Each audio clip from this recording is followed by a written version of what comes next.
Our grandson is coming home, so let's have steak again today. Quick, order the catering for my in-laws' house. We get steak through catering once a month as a treat. A biting chill filled the room. Wait, what about mine? How many times has this happened? Every time. There's no steak set aside for me. My mother-in-law always lets me place the order, and after I've done all the work, there's nothing for me. She's so demanding, and I just can't bring myself to stand up to her. I guess I'll just have to endure it again. Just as I was about to give up, I heard a voice say, "Grandma's really mean, isn't she?" What?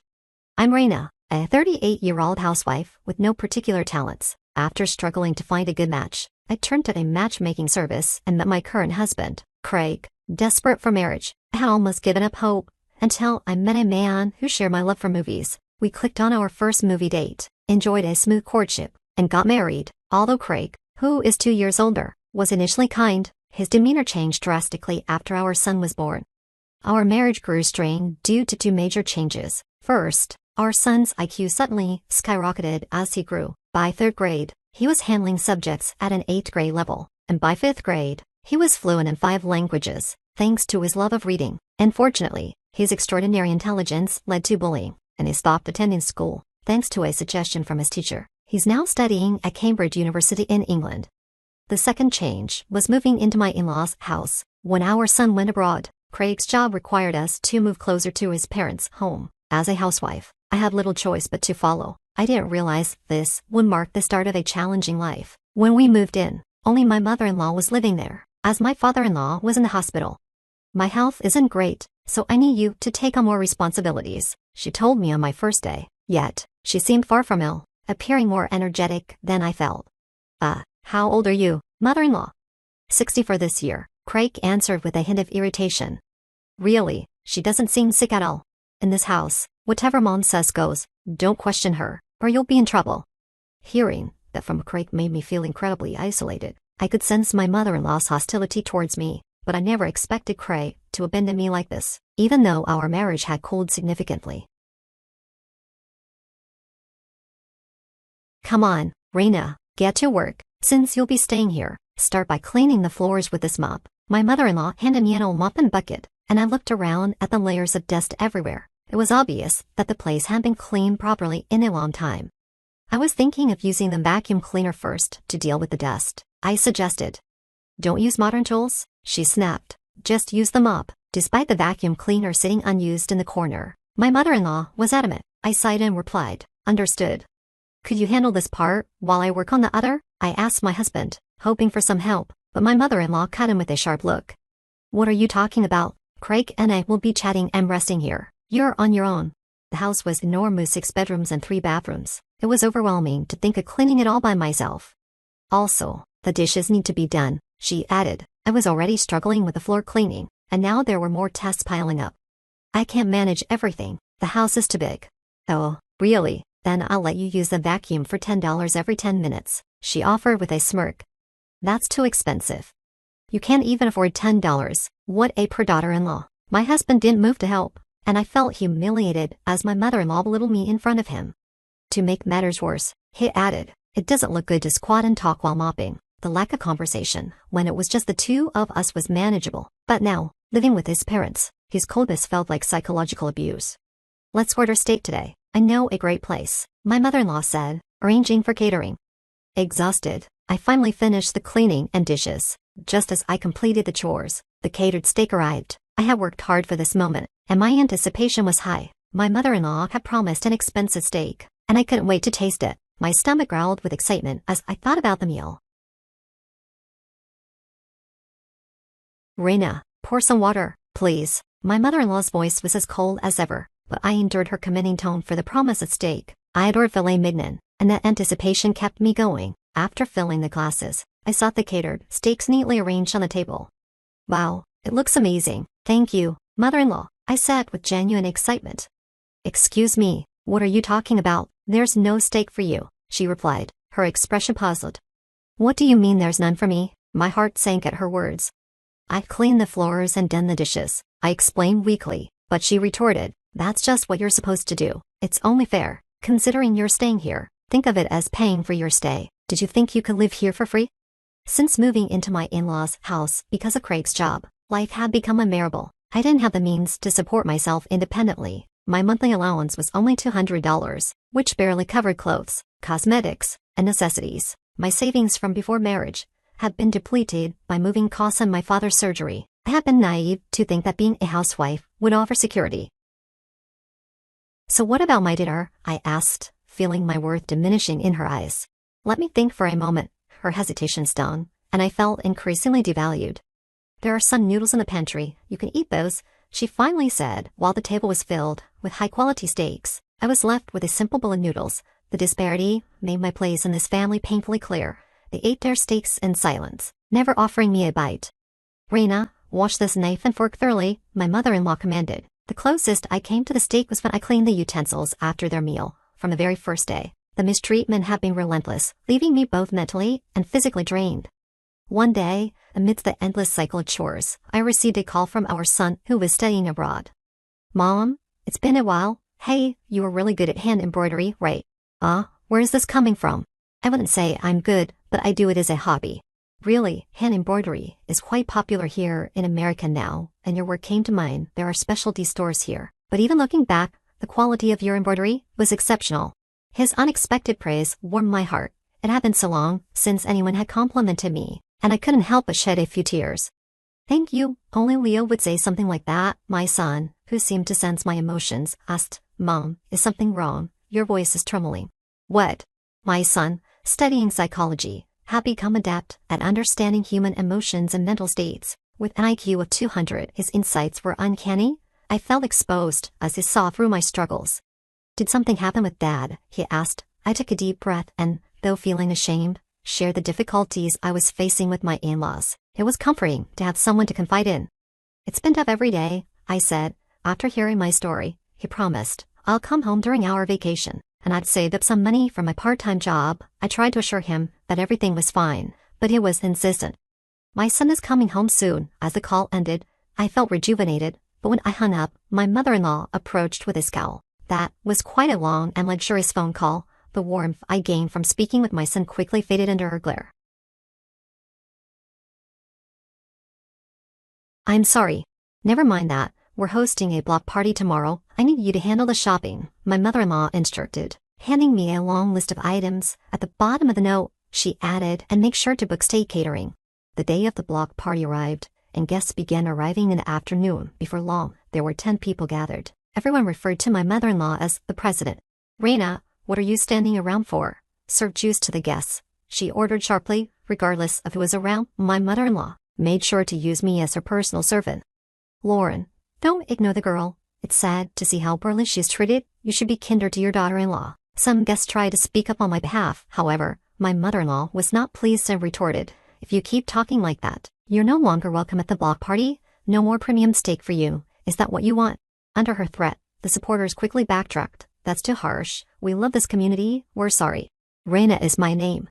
Yes, Reina. We can't go against the president," they agreed, their support vanishing as quickly as it had appeared. My mother-in-law seemed to have a grip, not only on our household, but on the entire neighborhood. As a simple housewife, I felt powerless against her. When the steak arrived, my mother-in-law began to arrange it on the table with evident pleasure. The steak was indeed luxurious, accompanied by high-end sides like caviar and truffles. Yet, even in this moment of abundance, she found a way to belittle me. "You think you deserve to eat this fine steak as a wife. You're nowhere near deserving it. You won't get any this time either." Her words cut through the air, and the sympathetic glances from the onlookers only deepened my humiliation. No one dared to challenge her. I watched my husband quietly enjoy his steak, feeling a pang of envy. Surely, a small piece wouldn't hurt, would it? I hesitated, feeling increasingly frustrated. "Of course, it would be unacceptable, but I'm not heartless. I bought beef noodles for you instead," she said, handing me a serving of beef noodles. Although an upgrade from ordinary noodles, it was a far cry from the steak I craved. At last, I could no longer hold back my frustration and raised my voice. "Mother-in-law, this is too much. I have put so much effort into preparing for today's block party, and yet this is how I'm treated." "So, is it true you did all this by yourself, Reina?" someone asked, their voice filled with surprise. "Lauren, couldn't you show a bit more kindness?" I said, hoping to draw attention to my mother-in-law's harsh treatment. The guests' gazes shifted toward her, clearly uncomfortable. "Don't get too carried away. or you'll end up treated just like this useless son's wife," my mother-in-law retorted, her tone steely. Her intimidation was effective. No one dared to speak up. "Rena, remember what I told you. You must obey mother in this house," my husband said suddenly, raising his voice. I flinched at his sharp tone, taken aback by his unexpected outburst. "Obey mother's instructions, without question." The room fell silent, and those who had previously shown support for me now echoed, "Yes, yes, Lauren is right," aligning themselves with my mother-in-law's stance. Frustrated and defeated, I fled to my bedroom and locked the door behind me. I lost track of time and must have fallen asleep. When I woke up, the block party was over, and it was already dark. I checked my phone to find an email from my son. "Mom, I'm coming over tomorrow." He was already in America and staying in a hotel. I went back to sleep, feeling a mix of relief and anticipation. The next morning, I found my mother-in-law preparing breakfast in the kitchen.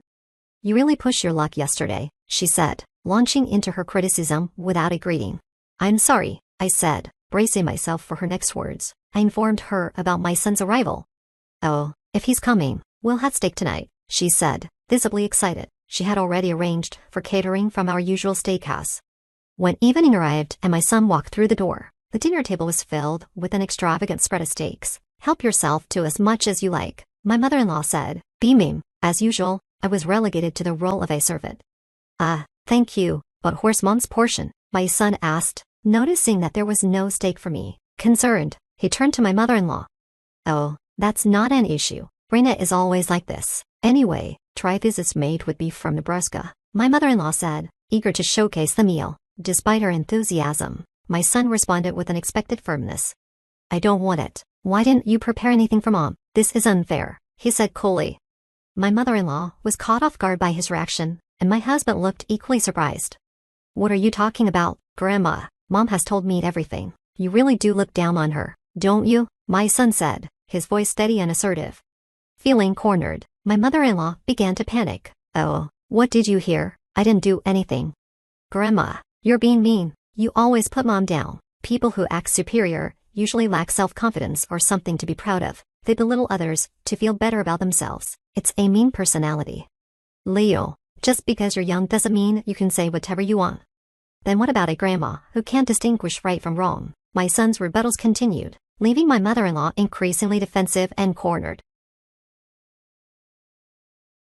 "Isn't this blatant discrimination? Everyone here gets their share of steak, but Mom gets nothing. This kind of thing usually leads to conflict. I've seen it happen many times," my son said, his gaze piercing and unyielding. My mother-in-law, taken aback by the intensity in his eyes, grew noticeably subdued, but my son wasn't finished.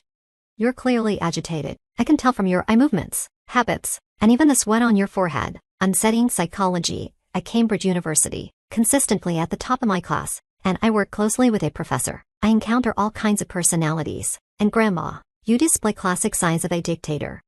"A dictator?" My mother-in-law's face revealed a mix of surprise and discomfort, clearly unprepared for such direct criticism from her grandson. "Yes, a dictator. Your agitation is evident. Maybe no one has ever confronted you so openly before." That's. My son had taken control of the conversation completely. I could only watch as he continued, with my husband mirroring my own stunned silence. "But honestly, why is everyone so afraid of you? By the way, Grandma, what are you actually good at?" "Good at? Well, You've been harsh with Mom, despite having no notable talents yourself. That's not fair. Mom has her own skills." "That's harsh. Must you say it like that?" My mother-in-law was increasingly cornered, her responses faltering. My son showed no mercy. "Harsh? What you've done, Grandma, is far worse. Mom has a talent for embroidery that could even be sold in England." I was taken aback by my son's acknowledgement of my hobby. It was the first time someone had truly appreciated it. "So what's your point? Don't you see? Mom has skills that surpass yours, yet you try to belittle her and assert dominance. It seems you can't accept someone being better than you because you feel inadequate. Grandma, you're the weakest one here." My mother-in-law was left speechless, her mouth hanging open. The truth of my son's words was undeniable, and she couldn't muster a response. "And you, Dad, what have you been doing all this time? Why haven't you supported Mom when she's been struggling?" "Well, You couldn't stand up to Grandma, could you? Maybe it's because she's your mother. But if that's the case, why did you marry her in the first place?" My husband was at a loss for words, unable to counter my son's legitimate questions. Among everyone present, my son remained the calmest and most insightful. "In the end, both you, Dad and Grandma are just bullying Mom without any real justification. You only seek to feel superior by putting others down. I want no part in such behavior. My son's relentless words left my husband and mother-in-law visibly shaken. They were silent, their faces set in rigid lines, unable to refute his piercing observations. My son's words had struck a nerve, and they were left with nothing to say. I was filled with joy as I watched my son, who had grown into such a remarkable young man. Then he turned to me and said, "Mom, let's leave this house and move to England together." "England, but we don't have the money, and finding a job there will be difficult," I replied. My son, who had been serious until now, began to smile. "Actually, one of my classmates has a father who's a Hollywood actor. I showed him pictures of your embroidery, and he was impressed. When his father heard about it, he was interested too." "Really? That's wonderful." "Yes, they want to buy your work, and there's now a waiting list of over 200 people for your pieces," my son continued. My mother-in-law and husband, who were listening in, looked astonished. "Mom, I took the liberty of arranging this, but they want you to open a store with your handmade crafts. The actor's father will cover all expenses, including relocation. So, let's turn your hobby into a business in the UK." My son's eyes were bright with excitement. It was surreal to think that something I did for fun could become my job, especially in England. I took a moment to think as my mother-in-law and husband watched me intently. "All right," I said finally. You're not serious, are you? You can't actually be going through with this," my mother-in-law and husband exclaimed with alarm. I considered their reactions carefully. My son was right. If I was going to endure harassment at my in-laws' house, I might as well turn my hobby into a career. My relationship with my husband had deteriorated due to his coldness, and I felt it was time to move on. "I'll give it a try," I declared. My son was overjoyed, while my mother-in-law and husband looked on in shock. I decided to be straightforward. "That's it. I'm divorcing you. I'm tired of living under your oppression and your mother's tyranny. I want to be free." My husband, resigned, simply said, "All right." My mother-in-law continued to rant, but I ignored her and barely remember what she said. The divorce was finalized quickly, and I was finally free from my in-laws' house. Now, in England, I'm busy preparing to open my shop. I've insisted on crafting all the products myself, and it feels like the most fulfilling time of my life. My son has been a tremendous help, even assisting with the shop's interior decoration. I later learned from my son that shortly after I left for England, my former mother-in-law had an accident at her home and ended up in the hospital. My ex-husband, unsure of what to do, called an ambulance. As she was being taken away, she continued to vent her frustrations, which led the block party members to finally distance themselves from her. They had only followed her out of fear. Apparently, my ex-husband has been handling all the housework alone since her hospitalization and has taken on a late-night, part-time job to cover the additional expenses. My former mother-in-law's condition, given her age, might mean a long recovery with ongoing care needed. It's going to be challenging for them, but I hope they manage. Meanwhile, I'm focused on my work and excited for the shop's opening. Although moving abroad was daunting at first, my son's wholehearted support has been reassuring. He rescued me from a difficult situation with my in-laws, and now, as his mother, I am determined to support him as I complete the final touches on my last piece.